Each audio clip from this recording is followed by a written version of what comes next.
Morning all of you, how are you all? Today I'm going to start next video of chapter 4 of class 8.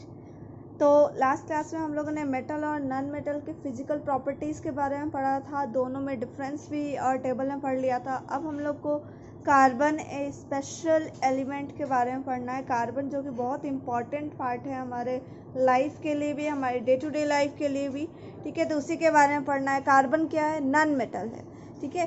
तो and is the one of the most important and widely distributed, यानी कि एक सब जगह लगभग पाया जाता है एलिमेंट्स यानी तत्व, ठीक है, on the earth. It occur both in free and combined state. Free state का मतलब जिसमें सिर्फ कार्बन का ही एटम होगा, एंड कंबाइंड स्टेट का मतलब होता है जो किसी और के साथ रिएक्शन कर गया, ठीक है। तो in free state it is found as diamond, graphite and coal. Coal आपको पता है कोयला, डायमंड एंड ग्रेफाइट जो पेंसिल में लगा होता है आपके, ठीक है। In combined state it is found occur in the earth crust, यानी अर्थ सरफेस में पाया जाएगा in the form of limestone. पत्थर आपको पता होगा लाइमस्टोन होता है। कैल्शियम कार्बोनेट जिसको बोलते हैं। In living system like animals and plants, यानी कि हम लोग जैसे लिविंग थिंग्स हैं, एनिमल और प्लांट में भी it is found as combined state. ये कंबाइंड स्टेट में पाया जाता है। जैसे कार्बोहाइड्रेट जो हम लोग खाना खाते हैं, हमारे अंदर भी होता है कार्बोहाइड्रेट। कार्बन, हाइड्रोजन और ऑक्सीजन कंबाइन करके क्या बनाता है? कार्बोहाइड्रेट। प्रोटीन कार्बन, हाइड्रोजन और नाइट्रोजन का होता है ये, ठीक है। एंड फैट, फैट तो इसी का फॉर्म है, कार्बोहाइड्रेट का ही कॉम्प्लेक्स फॉर्म है क्या? फैट। तो इन द एटमोसफेयर, एटमोसफेयर में क्या होता है? ये भी कंबाइंड स्टेट में पाया जाता है। कार्बन डाइऑक्साइड गैस आपको पता होगा, कार्बन और 2 ऑक्सीजन CO2, ठीक है। अबाउट 85% और all known compounds are carbon, यानी कि 85% जितने भी कंपाउंड है इस दुनिया में, जितने भी कंपाउंड है, कंपाउंड का मतलब हो सकता है नाइट्रोजन और ऑक्सीजन कंबाइन किया हो, कुछ दूसरा हो, कार्बन को छोड़ के जितना भी है, ठीक है। या फिर कार्बन ऐसे मिला के देख लो टोटल, यानी कार्बन वाला कंपाउंड भी और ऐसा कंपाउंड भी जिसमें कार्बन नहीं है। तो उन सब का टोटल में से 85% आपको ऐसा मिलेगा जो कार्बन का बना हुआ कंपाउंड है। तो सोचो कितना ज़्यादा आपका कार्बन इम्पोर्टेंट है और कितना ज़्यादा इसका वैरायटी है, ठीक है। तो have carbon a fact due to which a separate branch of chemistry is devoted to the study of carbon compound. ये इतना ज़्यादा अमाउंट में है कार्बन और इसका कंपाउंड कि इसके लिए एक साइंस का अलग ब्रांच बना हुआ है, साइंस का एक अलग शाखा बना हुआ है। तो ये जूनियर क्लासेस में नहीं है, ये हायर क्लासेस में है, ठीक है। 11th में जाओगे ना तो वहाँ आपको सेपरेटली इसको पढ़ने को मिलेगा। क्या? तो उसको बोलते हैं ऑर्गेनिक केमिस्ट्री। 11th 12th में है, वो आपको मिल जाएगा, ठीक है। तो इसका टाइप क्या है? कार्बन। फिलहाल ये कौन सा है? फ्री स्टेट में है, ये आपको फ्री स्टेट में है ना, इसमें सिर्फ कार्बन होगा और किसी के साथ ये कंबाइन किया हुआ नहीं है। नेक्स्ट है आपका होमवर्क है मैलिएबिलिटी और डक्टिबिलिटी से आप क्या समझते हो? Best conductor of heat and electricity कौन सा मेटल है?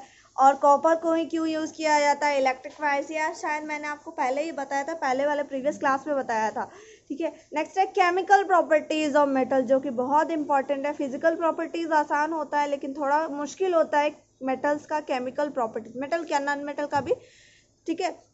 तो ज़्यादा लेकिन मेटल्स में थोड़ा मुश्किल होता है। Metals differ in their ability to react. हर एक मेटल अपने सबका एबिलिटी यानी क्षमता अलग अलग होता है रिएक्शन करने का विथ अदर सब्सटेंसेस, दूसरे सब्सटेंसेस है, जैसे एयर, वाटर, एसिड और बेस के साथ वो रिएक्शन करता है। एसिड क्या होता है? सॉर यानी खट्टा होता है। बेस क्या होता है? ये बिटर इन टेस्ट होता है, आपको मैंने बताया भी था प्रीवियस क्लास में, ठीक है। एसिड बेस के बारे में यहाँ डिस्कस नहीं होगा क्योंकि आपको प्रीवियस क्लासेस में ही इसके बारे में चैप्टर था, अच्छे से बताया था वहाँ पे। नेक्स्ट है action of oxygen on metal, यानी मेटल रिएक्ट करता है, यानी रिएक्शन हो जाएगा ऑक्सीजन के साथ। तो आपने जनरली एक घर में एग्जाम्पल देखा होगा किसका? तो आयरन का। आयरन क्या होता है? ऑक्सीजन के साथ रिएक्शन करता है और वाटर के साथ, वाटर यानी मॉइस्चर के साथ, तो क्या बनाता है? जंग लग जाता है, रस्ट बनाता है, जंग जिसको बोलते हैं, ठीक है। तो metal react with oxygen to form oxide, ये क्या बनाएगा? ऑक्साइड बनाएगा।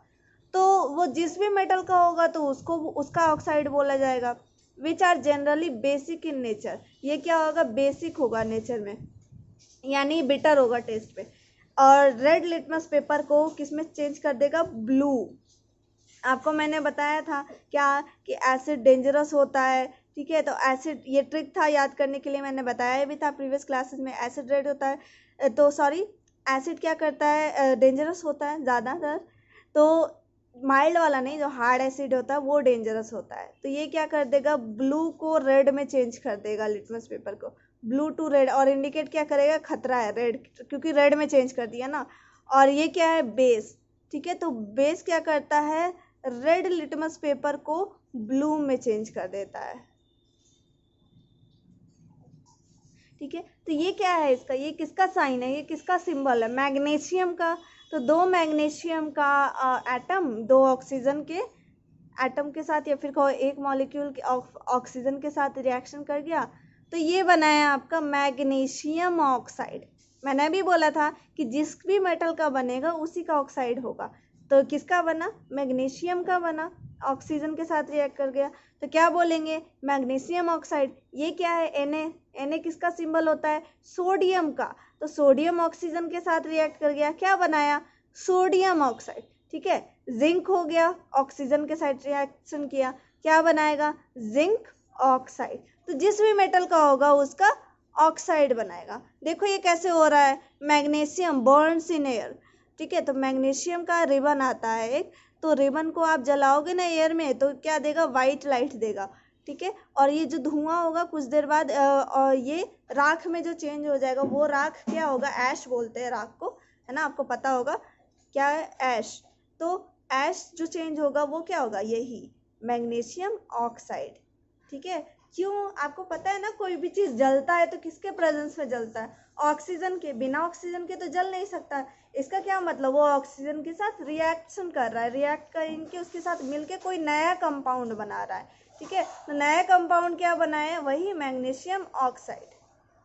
नेक्स्ट है metals like sodium, potassium react oxygen readily and form their oxide. यानी कि सोडियम का सिंबल क्या है, Na, पोटेशियम का क्या है, K। तो रिएक्ट विथ ऑक्सीजन, यानी कि ये ऑक्सीजन का साथ रिएक्ट करता है रेडियली, यानी काफ़ी तेज़ी से, एंड फॉर्म देयर ऑक्साइड, यानी कि ये उसका ऑक्साइड बनाएगा। आपको मैं एक बात बता दूं, ये इतना तेज़ी से रिएक्शन करता है, इतना फास्ट रिएक्शन करता है कि अगर आप इसको एयर में छोड़ दोगे, एयर में ऑक्सीजन है तो इसमें आग लग जाएगी, ठीक है। इतना फास्ट रिएक्शन करता है कि इसमें आग लग जाती है। तो इसलिए इसको एयर में ऐसे खुला नहीं छोड़ा जाता, नहीं तो क्या होगा, पूरा बर्न हो जाएगा, जल जाएगा। इसलिए इसको कहाँ रखते हैं, इसको स्टोर किया जाता है केरोसिन ऑयल में, ठीक है, केरोसिन में डुबा के रखा जाता है। ये यहाँ तक कि बोर्ड में भी क्वेश्चन आता है, 10th बोर्ड में, ठीक है। तो इस पे आपको ध्यान रखना है, अभी से ही मेहनत करना है, क्या कि इसको और इसको कहाँ रखते हैं, केरोसिन में स्टोर करके रखा जाता है। क्यों, क्योंकि ये काफ़ी ज़्यादा फास्ट रिएक्शन करता है, किसके साथ करता है, ऑक्सीजन के साथ, ठीक है।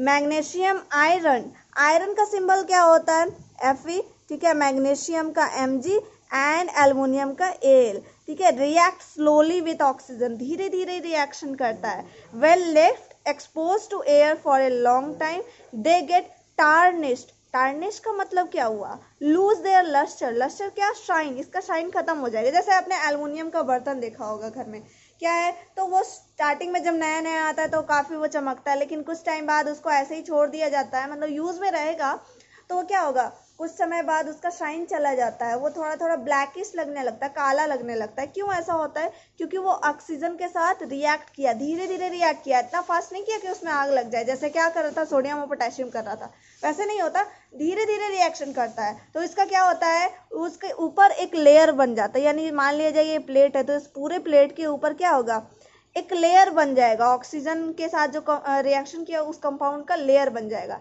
तो वही यहाँ लिखा है, as the form an oxide layer.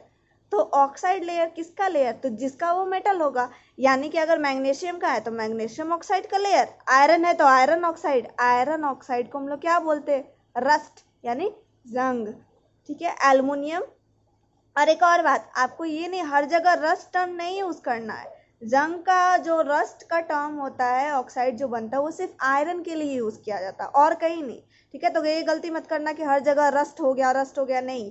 तो ये आपको क्या है, सिर्फ ऑक्साइड, और सब टर्म में आपको ऑक्साइड बोलना है। कि जैसे एल्युमिनियम है, तो एल्युमिनियम में आपने कभी देखा है जंग लगता है, ब्राउन नहीं बनता वहाँ, क्यों, क्योंकि वहाँ रस्ट नहीं है, वहाँ कुछ और है, वहाँ क्या बन रहा है, एल्युमिनियम का ऑक्साइड बन रहा है, ओके।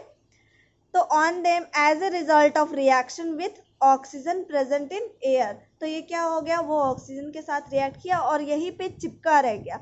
ठीक है, ये भी एक डिफरेंस है आयरन का और एल्युमिनियम का, कि रस्ट क्या होता है, जंग झड़ जाता है, लेकिन ये एल्युमिनियम वाला क्या होता है, नहीं झड़ता, वहीं चिपका हुआ रहता है इसके साथ और इसका शाइन को ख़त्म कर देता है। लेकिन जब यही आप सैंड पेपर से इसको रगड़ोगे तो क्या होगा, ये फिर से चमकने लगेगा। क्यों? क्योंकि इसके ऊपर का जो आपने ऑक्साइड का जो लेयर है जो रिएक्शन किया हुआ है वो सैंड पेपर से क्या होता है, हट जाता है। आपको याद होगा फिजिकल प्रॉपर्टीज से पहले मैंने बताया था क्या, जब आपको उस टाइम ही बता दिया था कि सैंड पेपर से जब आप रगड़ोगे स्टार्टिंग में तब देखना कि उसमें शाइन आता है ना। बिना ऐसे कहोगे तो अरे इसमें तो शाइन ही नहीं है, ये मेटल नहीं है, तो ऐसी बात नहीं होती है। क्यों नहीं होती है? क्योंकि वहाँ पे ऑक्साइड का भी लेयर, आप उसको हटाओगे तो आपको क्लियरली शाइन दिखेगा। आई होप आपको यहाँ तक क्लियर हो गया होगा। बाकी का नेक्स्ट वीडियो में मैं बताऊँगी, आप होमवर्क कर लीजिएगा और ये बहुत इंपॉर्टेंट चैप्टर है। ठीक है, इसको मिस मत कीजिएगा।